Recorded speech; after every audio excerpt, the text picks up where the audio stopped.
Hey everyone, Ron Burke, Editor-in-Chief for GamingTrend.com. Today I want to take a closer look at Back 4 Blood, the recently released zombie game from Turtle Rock Studios, and specifically how NVIDIA's DLSS implementation is affected by various hardware. So today we're going to start off with my GeForce RTX 3080 Ti running at 1440p with NVIDIA DLSS turned off. If you're unfamiliar, DLSS stands for Deep Learning Supersampling. Deep Learning Supersampling is temporal AI supersampling, where DLSS takes a number of frames and analyzes the aliased frame and then hands it back to NVIDIA supercomputers, where those frames are used to compare against what's called a perfect frame, and the AI can learn the differences between them and begin to predict and make corrections, and then those are fed back to the game engine. So that way the next frames are closer to that perfect, and that training continues until eventually you end up with really smooth frame rate, and you also end up with a crisper image with DLSS 2.0. So that's kind of dumbing it down quite a bit, but generally speaking, it's when your GPU is overtaxed, when you're getting sub 60 frames per second, that comes in the most handy. But it can also have a huge frame rate boost, even when your GPU is not taxed. So we're going to go ahead and take a look how that happens. So, like I said, 1440p, DLSS off. We're seeing frame rates around 245, which, I mean, frankly, that's kind of obscene already. I'm throwing a lot of hardware at this to start, just as a reference. So anywhere from 209 up to 240 from the looks of it. So we're going to go ahead and turn DLSS on. And there we go. DLSS is set to quality. We'll hit apply. It'll take that a second to settle. But we're already seeing frame rates up in the 260, 270 range, even all the way up to 279. Moving up on this fire, it seems like fire is a pretty expensive effect to render, so that obviously has a more detrimental effect. We're down in the 230s here, but there's a lot of wiggle room all the way up to those higher frame rates. So pretty quick. I'm also going to use a reference piece here for image quality, probably not the one you expect, this post. So we're looking at a well-textured piece of wood, lots of detail. We're going to go ahead and switch to balanced. We already see the frame rate has jumped up to 348 while staring at a post anyway. Notice that the visual quality is somewhat improved, but not dramatically so. Running back out here to the range, we're again up there in the 260, 250 range. Plenty of frames to spare, to say the least. All right. Moving to performance. Now in DLSS 1.0, you could see a lot of blurriness with some of those frames, and you don't see that here. There's really no quality difference that's visible unless you get very, very close to these images, and you pretty much have to stand still for that, and I don't recommend it in this game. But it looks like in camp we're hovering around the 220 to 260 range, depending on how much is on the screen. And as we head out to the range, that can be as high as 310, but it looks like around 260 is the average.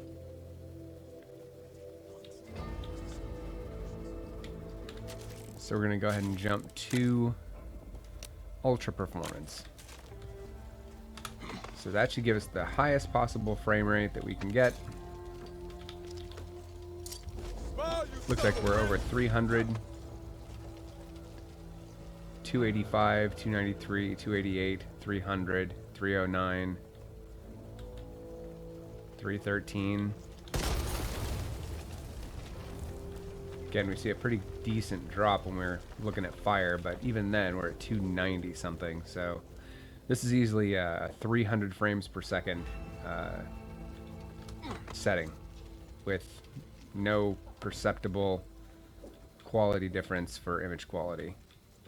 Again, you'd really have to stop and stare at these things for quite some time to really understand the differences. One of the places you can see a difference is occasionally when you look at the edges of buildings. So we're going to look at the edge of this building here. They're almost finished refurbishing that old truck.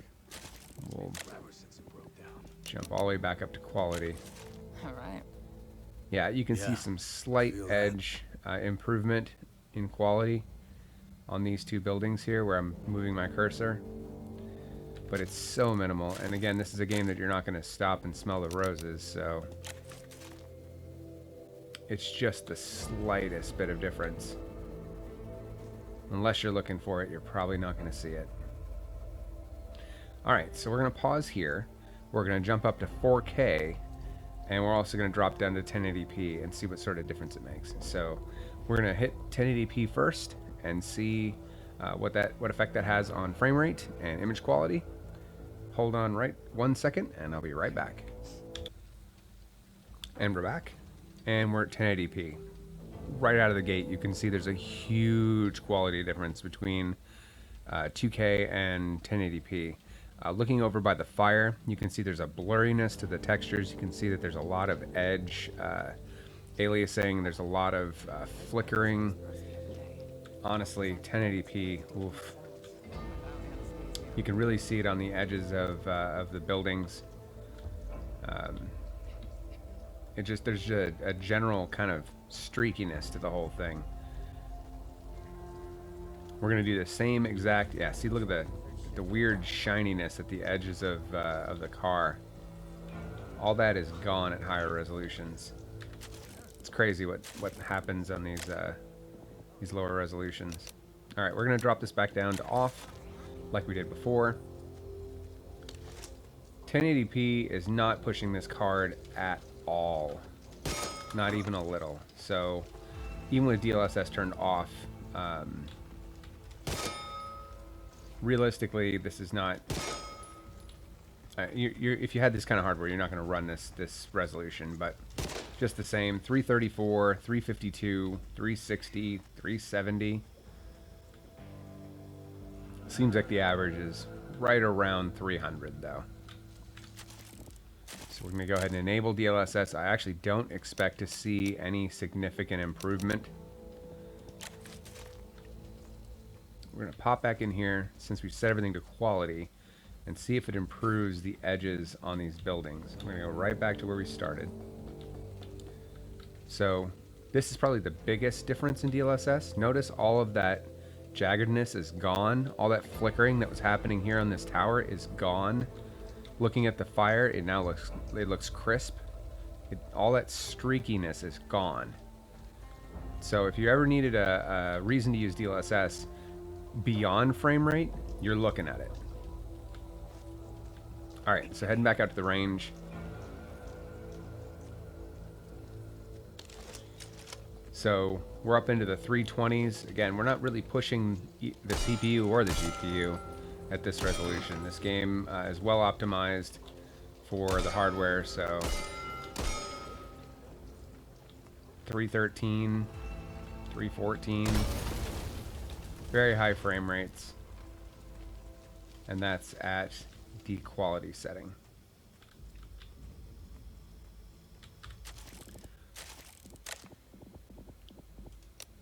We're going to jump all the way down to ultra performance, and we'll do the same thing. We're going to go back out here and take a look at those edges. Yep, see those edges have returned. There's a little bit of aliasing going on there. There's a little bit of that shimmer on this antenna. The fire once again looks blurry. It's amazing what DLSS can deliver. So ultra performance is supposed to deliver the most amount of frames possible, and to a small degree we're seeing that. 320, 330, 347. I mean, I'm not sure what you're going to do at 367 frames per second versus 300 frames per second, but there you have it. So 1080p, obviously not having the greatest benefit out of DLSS. It's really meant for higher resolutions. So why don't we just do exactly that? I'm going to go ahead and pause here. I'm going to put in a 4K resolution, and we'll see how DLSS operates at that resolution, see what sort of frames you get. Stand by. Okay, so here we are at 4K. Starting off right out of the gate, you can see some slight edges on this pole here for this turbine. I have DLSS set to off currently.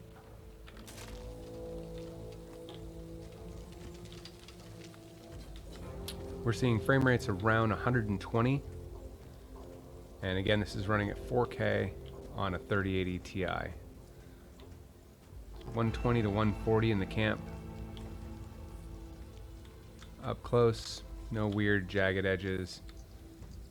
Heading out to the range, you see that pop up to, looks to be around 130, 140 frames per second. Yep, 112, 115. Really depends on what's on the screen. 116, 124, 132. So it seems like the average is right around 120. So we're going to go back to the truck.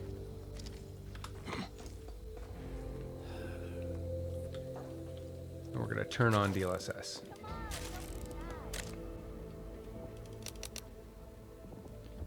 We're going to set it to quality. So the little bit of edging that we saw on this pole is gone.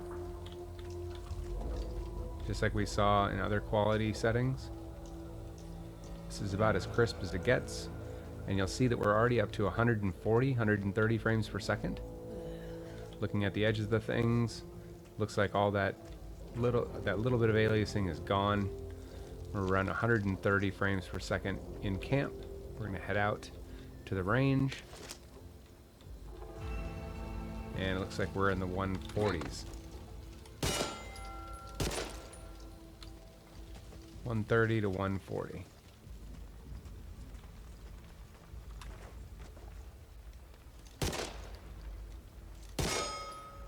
Alright, so 130 seems to be around the average for this particular setting. We're going to jump back to the truck. We're going to do it again.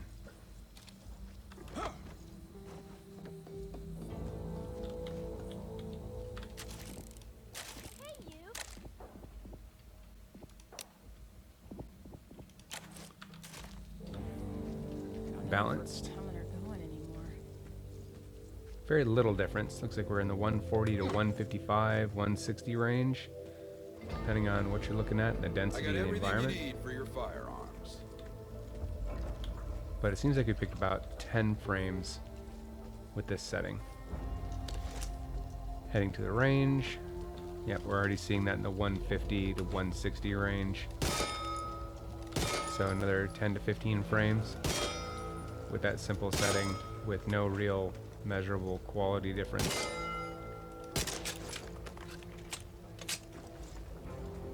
Alright, back to the truck.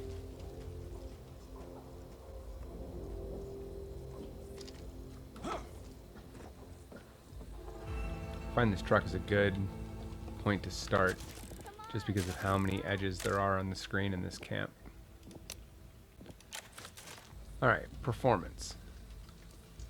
So we're already seeing around 150, 152, 162, climbing rapidly. 175. Not seeing any weird edges in the distance. I don't see any aliasing on any buildings or any moving objects. Heading out to the range. Yep, we're already in the 180s. 170, 180, 181. How did I miss that shot? Oh my goodness.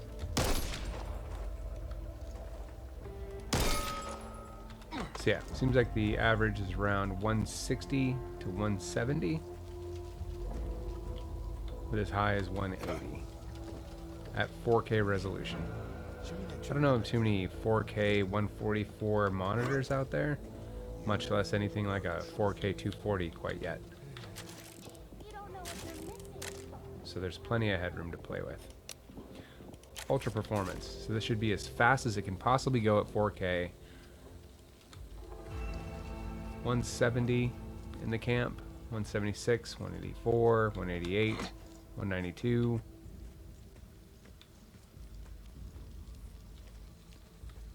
No weird jagged edges.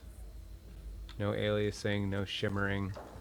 Oh, there's a little bit of shimmering right there on the edge of that glass there. So if you really need those extra frames, I guess that's what you're going to pay for it.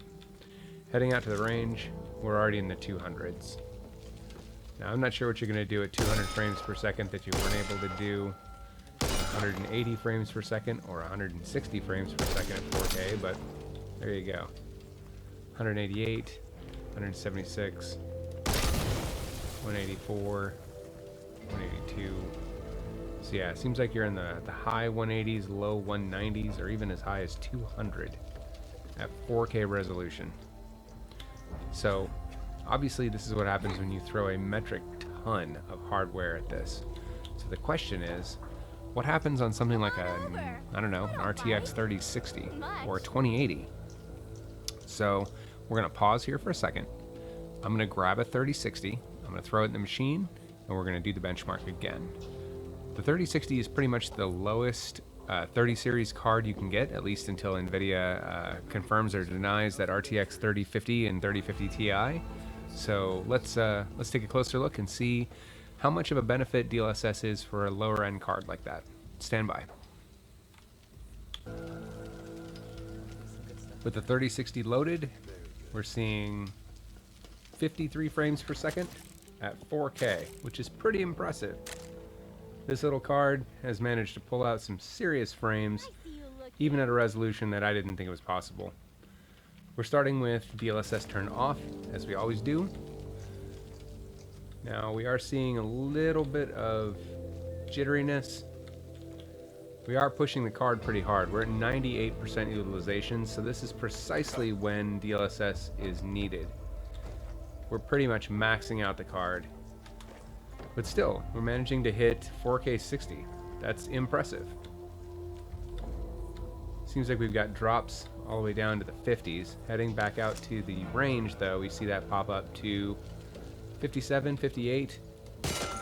This is not a super powerful card, but still manages to deliver. Well, looks like we're down in the 40s now, so not terrible, but certainly not what you want in an action game. 48 frames per second, 47. Seems like we're dipping down into the low 40s or even high 30s at some point. But up here at the top of the range, we're about 50, 60. So you know the drill. Back to the car. Now again, on any RTX card, this is as simple as turning it on. So I can't for the life of me imagine why you wouldn't. But let's go ahead and crank this up. DLSS, and we're going to start at quality. So already we see a bit of an improvement on image quality, and we're at 60 frames per second pretty consistently at this point. 63, 61, 4K 60 achieved on what can only be called an entry-level card. Not that they're any easier to find than the high-end cards, but 4K 60, there you go. Heading out to the range, we should see a pretty good jump. 70, 65. I think I've shot these Dozer targets about 1 million times at this point. 58, 57, so even just with DLSS enabled on quality, we're seeing 4K 60 consistently, even staring into the fire. Pretty impressive. All right, you know the drill. Back of the car. Here we go. No, I don't think so. Please. Rob. Want to see what we're offering today? So we're going to drop this all the way to ultra performance. So this is as fast as it'll go. We're already seeing a jump to 82 frames per second. That's incredible. Value card, RTX 3060, 80 frames per second at 4K on a brand new game. Thank you, DLSS. Heading out to the range, up into the 90s. For arguably no measurable difference between the image quality unless you're really looking for it. Which again, if you stop to smell the roses in this game, you're a dead man. So 80 frames per second on an RTX 3060, even upwards of 90 in some spots. Very impressive. Alright, so the question is, how will this perform on something like a laptop? Maybe with a, I don't know, a 2080. So we're going to switch gears, move to my laptop, and see how this performs on a previous generation and also a mobile platform. Be right back. For our final test, we've hooked this up to a Triton 500 with a 2080 Super. So heading into the graphic options, you can see that we are running at 4K. As I said, on a 2080 Super on a laptop. I've got NVIDIA's DLSS turned off. So let's see what sort of frame rate we get here.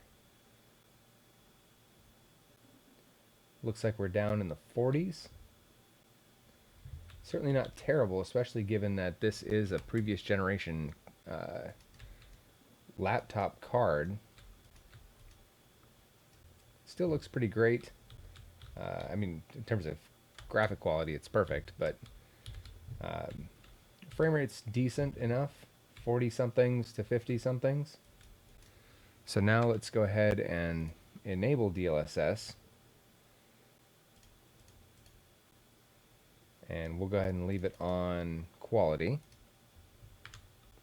Let this settle a bit as I fire into the air like a crazy person. So now we're seeing frame rates in the low to medium 50s. Again, not a huge difference, but certainly a marked improvement. Well, we're seeing dips into the 40s, so it's kind of 40s to low 50s, maybe high 50s on the rare occasion that it pops up there. So we're gonna bounce this up to balanced. Again, give this a moment to settle. Now we're seeing more consistent 4K 60 with some dips down into the high 50s, but certainly more consistently closer to 60. Again, that fire's pretty expensive, so I imagine having a ton of zombies probably, ridden, would probably affect the frame rate a little bit, but 4K 60, very possible. Bumping to performance. We'll give it a second here. Now we see frame rates in the 70s. So certainly a more consistent frame rate beyond 60, closer to 70. Hello, fire. Seems like that's a little bit warm. Speaking of warm, we can see that our temperatures are climbing a little bit, to be expected on a laptop. I certainly wouldn't want to put this thing on my lap. But we are seeing that 70 frame rate mark hit a little bit more easily.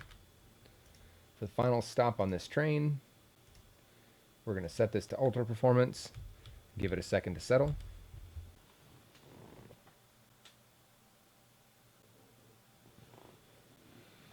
Looks like we picked up a few frames, somewhere around the 73 to 75 range. So running on a 2080 on a laptop from the previous generation. We are seeing 4K resolution, 70 frames per second, where we saw in the 40s without DLSS. Now, for the low price of nothing, you now have almost double the frame rate on I almost said Left 4 Dead. On Back 4 Blood, pretty damn good. And again, there's no visual quality difference, or at least a minimal amount of quality difference between the highest settings and the lowest settings. So this has been Ron Burke saying, enjoy those free frames, and we'll see you again very soon.